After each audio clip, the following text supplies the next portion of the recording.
e completou um dia desse novo mandato do presidente Donald Trump. Esse um dia que já é uma eternidade para a esquerda, que já está em grande desespero. O efeito Trump já começou. E quem imaginaria, né, que apenas em um dia da posse de Donald Trump, ele começando a trabalhar, o Lulu e a esquerda já começaria a pensar em desistir da reeleição em 2026. Pois é, o próprio Lula já começa a falar abertamente que não vai concorrer à reeleição em 2026. Essa que é a primeira vez que o Lula fala abertamente admitindo que vai desistir do seu governo. E um dos motivos aí da sua desistência para 2026, que pode ter certeza que vai acontecer, é o motivo de saúde do Lulu. Ele que citou ali que já passou por cirurgia na cabeça. Mas enquanto 2026 não chega e o Lula não sai da vida política, você aí continua se lascando. Governo Lula corta orçamento de Bolsa Família, Farmácia Popular e Auxílio Gás. Esses cortes aí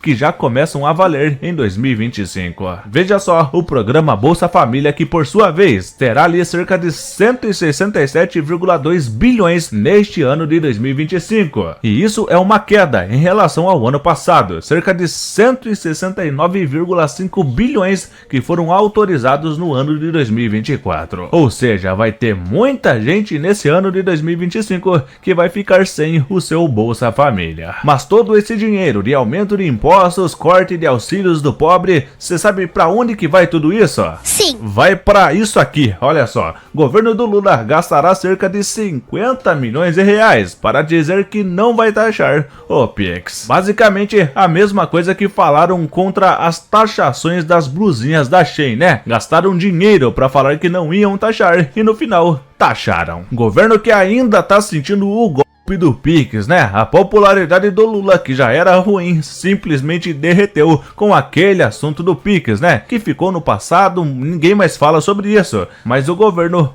continua desesperado. O Lula inclusive já foi pra cima dos seus próprios ministros, né? Ele que não tem culpa de nada. A culpa do governo tá ruim é dos seus ministros, que o próprio Lula escolheu. Após crise do Pix, o Lula disse a ministros, seus próprios ministros, que ele mesmo escolheu para não subirem uma portaria sem permissão. E isso aí foi um recado direto para o Fernando Haddad. O Lula que mandou uma grande indireta, né? Ou direta para o Fernando Haddad.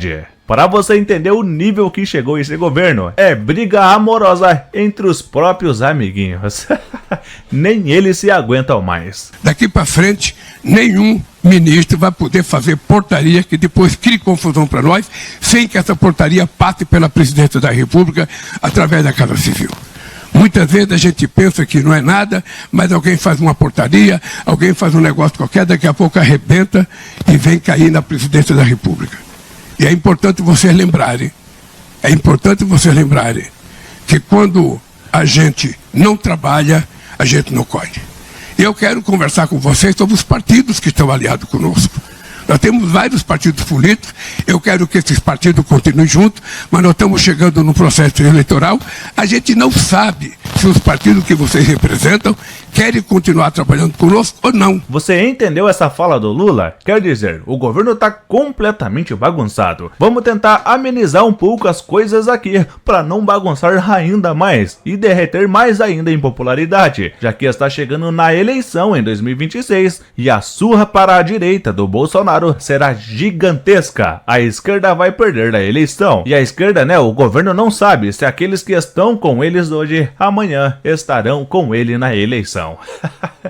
Ou seja, é um sinal grandiosíssimo de derrota do governo. Derrota do governo é modo de falar, né? Porque eles continuam comendo lagosta, hotéis de luxo, viagens de luxo, né? E você aí, pobre esquerdista, continua se lascando. Veja só esse protesto aqui. Sim, são estudantes de uma universidade federal lá do Pará. Sim, eles estão protestando porque está simplesmente faltando comida na universidade. A canção deles de protesto é que sem comida, sem alimentação, não dá pra estudar. Vê se pode. Porque com fome não dá pra estudar. A nossa luta não vai parar. Porque com fome não... Com fome não dá pra estudar, né? Mas faz o L que aí dá. Você aí tá reclamando de fome, né? Teve tempo aí que o povo nordestino reclamou de falta de água, não tinha comida. Tá difícil a situação, né? Pra quem fez o L. Mas sabe qual que é a única preocupação do Lula? Não é você aí que tá passando fome ou sede, é outra coisa. A maior preocupação do Lula, o maior pesadelo da esquerda se chama Jair Bolsonaro. O Lula que revelou para os seus ministros na reunião de ontem, bem assim, que a sua principal meta de 2025 é impedir o retorno de Jair Bolsonaro à presidência da República do Brasil.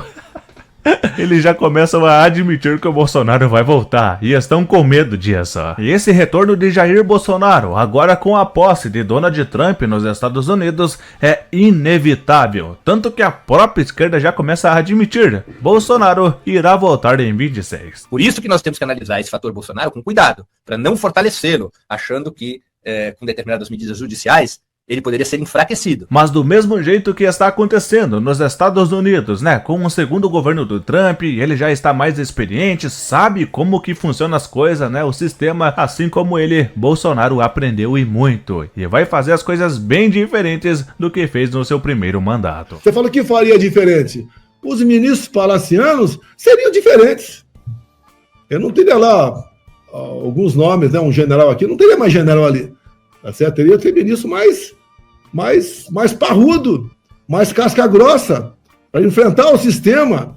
Você falou que faria diferente. Assim como o Trump, Bolsonaro vai fazer a mesma coisa. Vai colocar gente com mais testosterona, né? Para poder enfrentar o sistema no seu segundo mandato. É, meus amigos, as coisas começando a esquentar, né? E é apenas o início de 2025. Apenas o primeiro dia do mandato de Trump. Muita coisa tende a acontecer neste ano. Será um ano glorioso para a direita brasileira. E a mundial também, né? A esquerda que tenta zombar, né? Falando que o Trump não liga pro Brasil, que não liga pro Bolsonaro.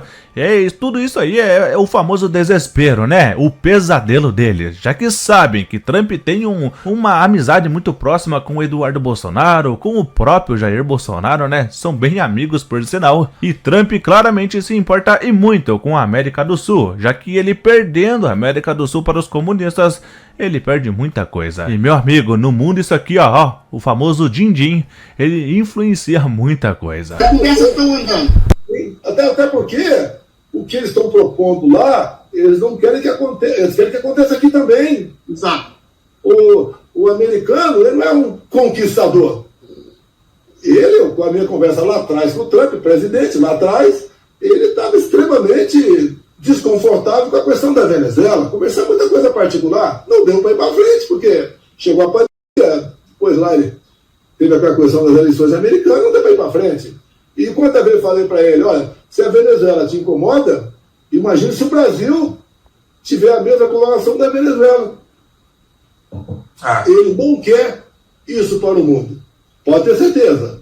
Vem problemas para quem não quiser se enquadrar, como diz o ministro, ele aqui tem lei. Tem para ele, a lei dele. A lei nossa, que é a Constituição e outras coisas, não existe. Cadê meu devido processo legal? Essas pessoas condenadas a 17 anos de cadeia. O juiz condena sem ouvir a voz do advogado. Sim. O videozinho dela manda para lá, com sentença pronta. Exato. A mulher do batom. O batom é substância inflamável. Uma das condenações, tentativa armada de mudar o Estado Democrático de forma violenta. Agora ela foi apreendida. Que ponto nós chegamos? O que é isso aí? É destruição da direita, como os democratas, quase uma década mais ou menos, vem tentando destruir os republicanos. Como? Aparelhando instituições. É o lawfare, o ativismo judicial.